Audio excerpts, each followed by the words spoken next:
प्रिय छात्रों नमस्कार। मेरे प्रताप सर आप सभी का आरपी स्टडी क्लासेस में स्वागत करता हूं। स्टूडेंट्स, आज फिर हम एक नए वीडियो के साथ आप लोग के सामने। आइए इसमें हम लोग पढ़ेंगे त्रिकोणमिति के ऊंचाई और दूरी के एक इम्पॉर्टेंट क्वेश्चन जो बोर्ड एग्जाम में 6 नंबर का आता है और बहुत ही आसान है।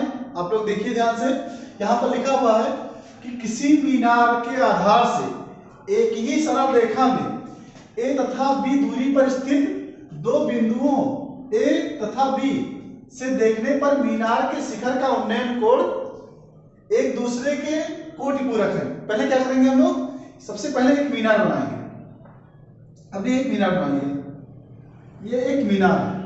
अब कह रहा है कि मीनार, किसी मीनार के आधार से एक ही सरल रेखा, यानी एक सरल रेखा, मीनार का आधार भी क्या है, एक सरल रेखा, ये एक सरल रेखा है, ठीक। एक सरल रेखा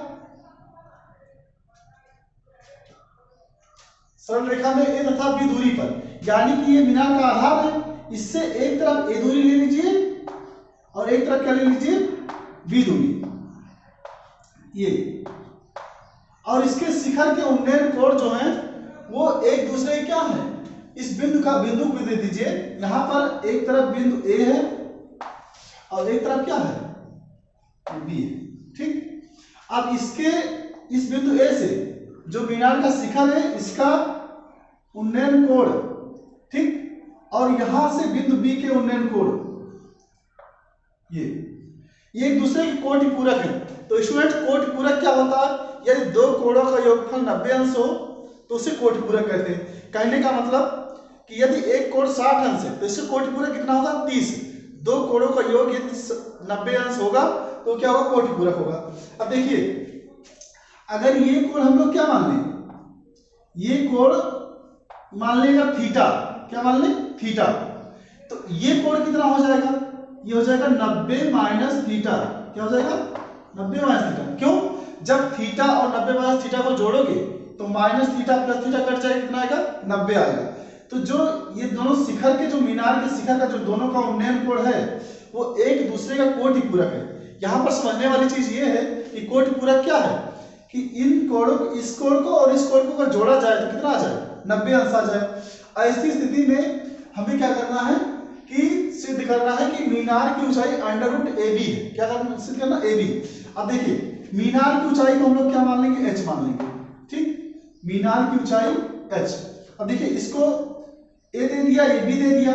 यहां पर इस बिंदु को क्या कर दीजिए, इसको दे दीजिए c और इस बिंदु को दे दीजिए d, ठीक। अब देखिए, हम लोग लिखेंगे कि माना मीनार की ऊंचाई क्या है, माना मीनार की ऊंचाई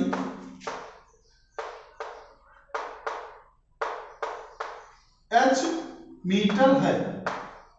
अब देखिए, एक समकोण त्रिभुज ये बन रहा है और एक समकोण त्रिभुज इधर, दो समकोण त्रिभुज बन रहा है, ठीक। तो इसलिए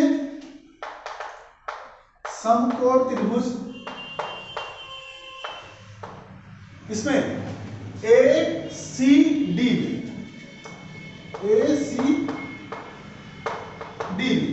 क्या, देखिए ये आधार है, ये लंब है, तो आधार और लंब में किसका संबंध होता है, tan का। तो यहां पर लिखेंगे tan थीटा बराबर लंब बटे आधार। अब देखिए, कोण क्या है, यहां पर थीटा ही है, तो tan थीटा बराबर लंब का मान क्या है, h है, और आधार कितना है, a है। तो क्या हो गया, tan थीटा और h बताइए, इसको समीकरण मान लेंगे 1, ठीक। देखिए, इस समकोण त्रिभुज के लिए हो गया। अब इसके लिए देखेंगे तो लिखेंगे पुनः समकोण त्रिभुज, किसमें, BCD में। यहां से लिखेंगे कि पुनः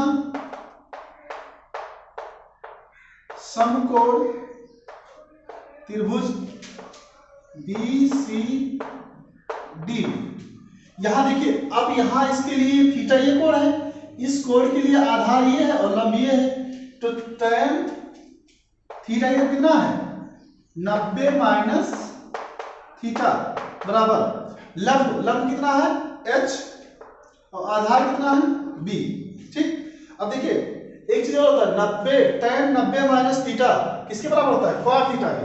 हम लोग जानते हैं कि tan 90 माइनस थीटा ये किसके बराबर होता है? क्वाड थीटा के। तो यहाँ पर लिखा हुआ है tan 90 माइनस थीटा, तो ये क्या लिख देंगे? क्वाड थीटा बराबर क्या? h बटा b। तो ये क्या हो गया? समीकरण 2 हो गया। अब देखिए यहाँ tan थीटा बराबर h बटा a और यहाँ क्या है? क्वाड थीटा बराबर h बटा b। अब क्या करेंगे? समीकरण 1 और समीकरण 2 को गुणा कर देंगे। समीकरण 1 व समीकरण 2 को गुणा करने पर, क्या करने पर? गुणा करने पर, ठीक। जब इसको गुणा करेंगे तो क्या हो जाएगा? tan थीटा इंटू, देखिए गुणा करेंगे तो यानी इसका बायां पक्ष इसके साथ और इसका दायां पक्ष इसके साथ, tan थीटा और इसका क्या हो जाएगा? Quad theta. इसका बायां पक्ष tan थीटा और ये क्या? क्वाड थीटा बराबर इसका दायां पक्ष क्या है? h बटा a और गुणे इसका दायां पक्ष h बटा b। अब देखिए स्टूडेंट्स, tan थीटा जो होता है, tan थीटा का अगर उल्टा लिखा जाए तो 1 बटा क्वाड थीटा, या क्वाड थीटा का उल्टा लिखा जाए तो 1 बटा tan थीटा। अब देखिए ये tan और काट क्या है? एक दूसरे का उल्टा है।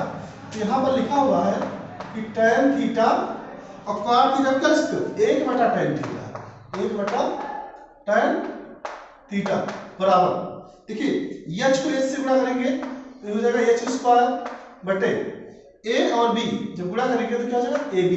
ये tan थीटा से tan थीटा कैंसिल हो जाएगा। तो देखिए यहाँ क्या बचा? 1 बचा, तो 1 बटा h स्क्वायर बटा ab। अब प्लस से गुणा करेंगे तो h स्क्वायर बराबर क्या आ जाएगा? ab आ जाएगा। और जब यहाँ से स्क्वायर हटेगा तो h बराबर क्या हो जाएगा? Under root ab। देखिए यहाँ पर लिखा है कि सिद्ध कीजिए कि मीनार की ऊंचाई अंडर रूट ab है, तो हमने सिद्ध कर दिया कि h बराबर h क्या है? मीनार की ऊंचाई है। इसको हमने सिद्ध कर दिया कि अंडर रूट ab है। अब कह रहा है कि यदि a का मान 18 मीटर दिया हो और b का मान 32 मीटर दिया हो तो मीनार की ऊंचाई ज्ञात कीजिए। यानी कहने का मतलब ये है कि यहाँ पर a और b का मान रख दीजिए तो h की क्या आ जाएगी? वैल्यू आ जाएगी। तो देखिए हम यहाँ पर रखते हैं मान, तो h बराबर अंडर रूट लगाइए, a का मान कितना? 18 और गुणे b का मान कितना दिया हुआ है? 32। अब 18 और 32 को जब गुणा करेंगे तो कितना आएगा? इसको जब आप लोग गुणा करेंगे तो आएगा 576। कितना आएगा? 576, ठीक। h बराबर, और 576 किसका वर्गमूल है? 24 का। 576 का वर्गमूल कितना आएगा? 24। जो 576 का वर्गमूल निकालेंगे तो कितना आ जाएगा? 24 मीटर आ जाएगा। अतः मीनार की ऊंचाई क्या है? 24 मीटर है। यहां पर लिख देंगे अतः मीनार की ऊंचाई 24 मीटर है। स्टूडेंट्स ये सवाल बहुत आसानी से हल हो गया। आप लोग इसको देखिए और हल करिए, ये बहुत ही इंपॉर्टेंट है आप लोग के लिए। बताइए कि ये वीडियो आपको कैसा लगा। इस वीडियो को लाइक करिए, शेयर करिए, अगर अच्छा लगा हो तो कमेंट करिए। धन्यवाद।